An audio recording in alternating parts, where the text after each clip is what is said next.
They did that on the same night the NBA starts. I don't know. Maybe a miss.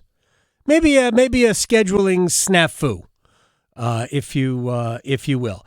Anyway, the NBA does start. We were talking about the Panthers, and our friend from CBSSports.com, Konata Edwards, at Not of the Scribe on Twitter, joins us on the Adam Gold Show.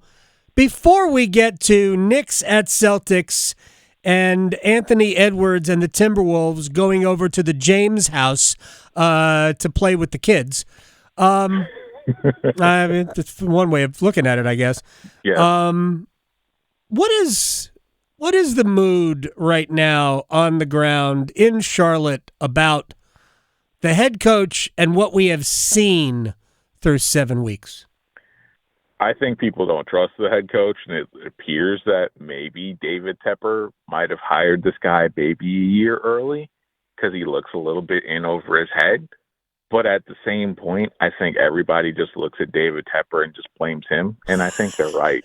It's one of those things where it's a choose-your-own adventure where no matter what the answer is, you're probably right. If you want to blame Dave Canales, feel free. You're partially right. You want to blame Dave Tepper, you're partially right. The only person with semi-clean hands in any of this right now is Dan Morgan, who at least gave you a half-decent offensive line at the outset and a really good draft class.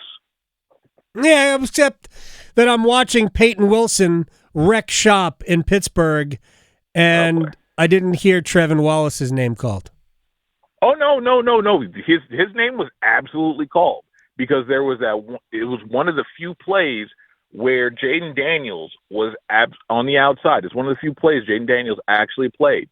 And Trevin Wallace got an arm on him to stop him from scoring a touchdown. I think they only got 3 on that drive. Ooh. He did play. Okay. He did play. Again, Trevin Wallace did play. It's just that, unfortunately, there's a whole bunch of crap, and he shines a little bit, but it's just like you can only do so much, you know? Gotcha. They inside linebacker has been a position of glory for this franchise. I mean, you go all, whether it's Sam Mills or Dan Morgan or Luke Kuechly, Thomas Davis. Don't forget Will Witherspoon. Oh, no. Will Witherspoon was good for a little bit and then went to St. Louis and then turned into a pumpkin. Yeah, well, it happens. In St. Louis, it happens. Look, that's a position that you have to get right.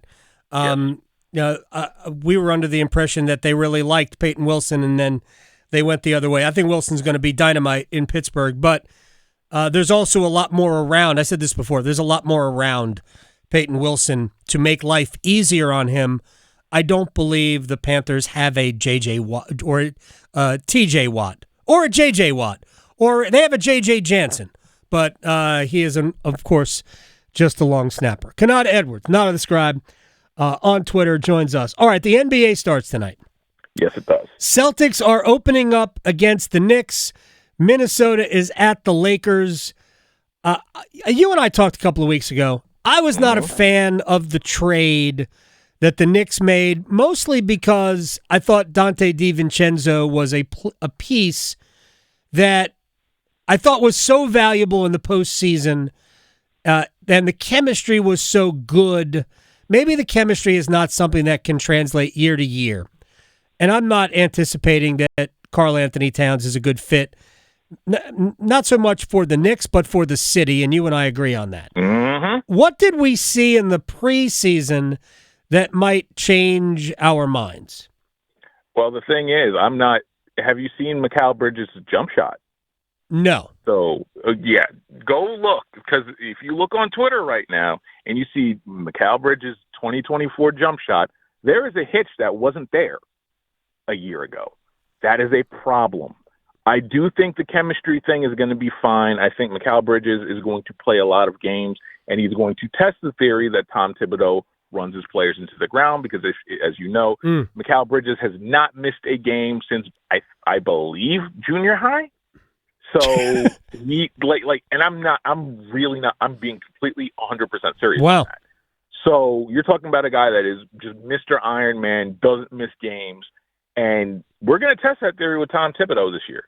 I like what they do. I do think that Karl Anthony Towns is going to I think as long as he doesn't try to be Mr. Tryhard, he's gonna be fine. But I expect him to have a similar career arc to potential Giancarlo Stanton. And I know it crosses sports a little bit, but if you remember, Giancarlo Stanton was booed for not showing up in big moments, and then right. a couple of postseasons, and now this is postseason Giancarlo, this, that, and the third.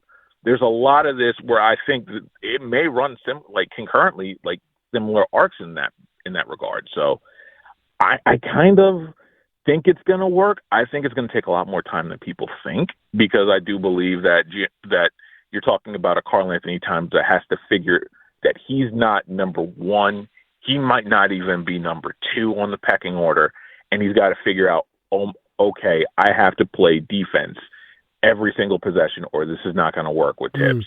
No question about that. All right, Celtics coming off a title. I don't know if there's going to be any sort of emotional hangover tonight against the Knicks. Maybe the Knicks are the wrong team for the Celtics to be playing in the opener, because the Knicks are going to be bringing it. We know that. Yes. But what are your thoughts on a repeat for Boston? I like them as long as Porzingis stays healthy. And unfortunately, that's been the thing about Kristaps Porzingis. He stays healthy. He impacts his teams in ways that we don't necessarily understand. But at the same point, this team is led by an absolute sociopath in Joe Mazzulla. He will come up with these quotes that he spent at least 3 months in the mirror practicing. They sound corny, they sound trite, but they're perfect sports quotes that are meant to fuel. It just gets you going. No one really understands it, but Joe Mazzulla is the type of guy that will invent slights, that will come up with different ways to motivate people into basically being. They're going to be fine. Okay.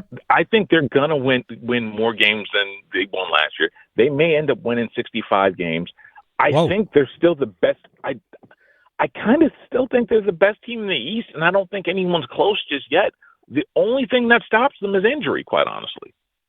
Well, they're not the deepest team in the world, and they're still very reliant on, even though they have, Derek White is certainly an outstanding player, they're still reliant on Tatum and Brown. And there are moments during the year where it almost looks like those guys don't practice together. Yes, that's called January, Adam. That's called January. All right, it's fair. They look like they don't like each other. They come back from Christmas and they're like, "Who are you again?" And again, it looks all off sync and everything else like that. They're still going to be the best team in the East. I think they just, and we have to remember, because of the way the new luxury tax aprons work, this may be the last year that this team is together, because remember, they're in the second apron already. Right. They're not really going to be able to improve and add to their teams in ways that others can't. You can't necessarily bring in those waiver wire free agents, those deadline free agents like you used to anymore. So this is a very interesting team, because this may be the last iteration where they're going to have to make some significant changes and moves to keep this team together, or keep at least Tatum and Brown together. And then everybody else may get moved. So you can look at the Celtics team as this possibly being the season or series finale of them. Konata Edwards is joining us here on the Adam Gold Show, Not the Scribe. Real quick to the Lakers, and I got one more question about a team in the East. And we haven't talked about the Hornets, but we talked about the Hornets last time you were on. The Lakers and their family affair with LeBron. I find it interesting that the Griffies will be in the building tonight in Los Angeles. Because LeBron and Spring Hill didn't set that up at all. Nope. Hey, look, coincidence. We had Ken Sr., Jr. and Sr. playing in the same outfield together. I was a huge Ken Griffey Jr. fan. He's actually my favorite player growing up. I love Ken Griffey Sr.'s game. Obviously, Jr. was the better player, but they played together for a year in Seattle. It might have even been a little bit more than a year, but they played together in Seattle, and now LeBron is going to play with Bronny. What would realistic expectations be for Bronny James? Tonight, that he survives. They going to treat him like Caitlin Clark? Well, think about it like this. If you're if you're Anthony Edwards and you see Bronny, how quick are you calling that ISO? How quick? Right away. Exactly.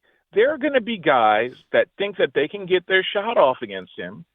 Again, think about Dante DiVincenzo. We're talking about a dude that's looking to make a point. Yeah. That dude is going to get ISO'd repeatedly. And I love Anthony Davis. Anthony Davis is one of the better defenders in the league. That's a lot to ask. I do feel bad for Bronny in this sense.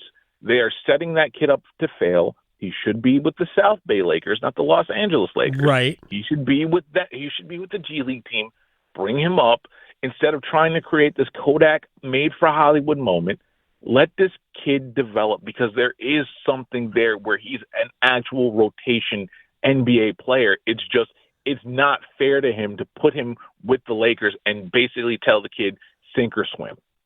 Yeah, it's going to be tough. And if his dad is on the court with him at the same time, his dad, I promise you, is going to be staring at Bronny.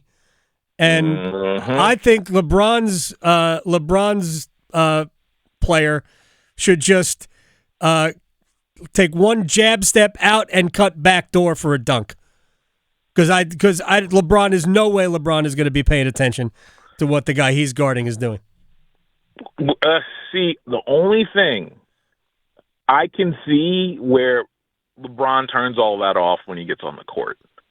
I do wonder the interactions when that happens a few times where there is a defensive bust and you have Bronny busting the entire defense a couple of times.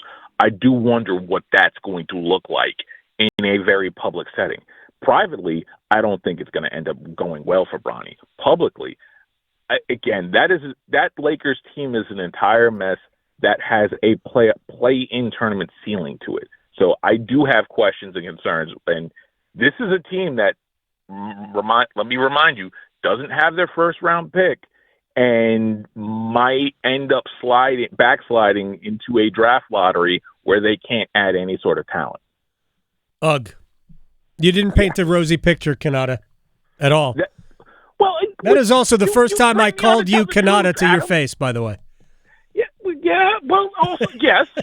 But here's the thing: you bring me on to tell the truth. No, it's fine. I got no problem with it.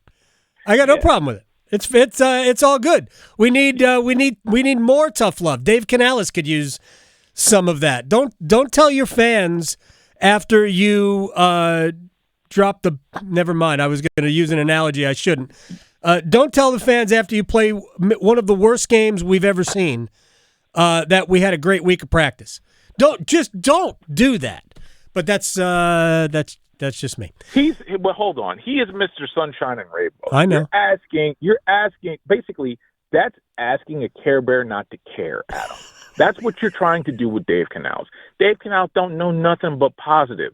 He's always going to look at the positive. I don't necessarily blame him because if you're working for David Tepper, there's a lot of negative you see. So I would focus on bite down on the positive as much as I could too. I don't necessarily blame him in that regard. You're the man. Not a Describe on Twitter. I appreciate your time, my friend. I will talk to you very soon. We had a good run. We got to the LC Elite Championship Series. It got to Game 6 and then got absolutely spanked out of it, but that's fine. Good year and more good years to come for the Mets. House money, and I'm not sure Soto comes now. I used to think so. After that 3-run homer, I don't think he comes anymore. All right, don't ruin my offseason already. I'll talk to you later. Sorry. All right, bye. That's Konata Edwards at Not a Describe on Twitter.